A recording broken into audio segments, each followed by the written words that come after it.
Children বুক বাজারের পক্ষ থেকে আজকে একটা নতুন এপিসোড। আজকে আমি বলবো স্বামীজি বলে গেছেন ছাত্রছাত্রীদের উদ্দেশ্যে যে তারা কিভাবে পরীক্ষায় সাফল্য লাভ করবে। স্বামীজি বলেছেন প্রতিদিনের সকল কাজের নির্দিষ্ট সময় সম্বন্ধে সর্বদা সচেতন থাকো, যাতে সকলের সঙ্গে ঠিক সময় সকল কাজে যোগ দিতে পারো।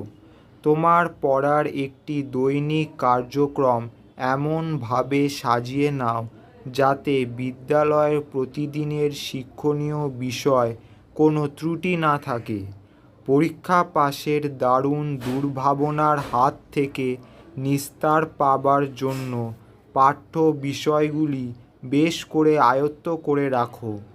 আহার সম্বন্ধে হিতাহিত জ্ঞান ও সাবধানতা স্বাস্থ্যোন্নতির পক্ষে একান্তই আবশ্যক।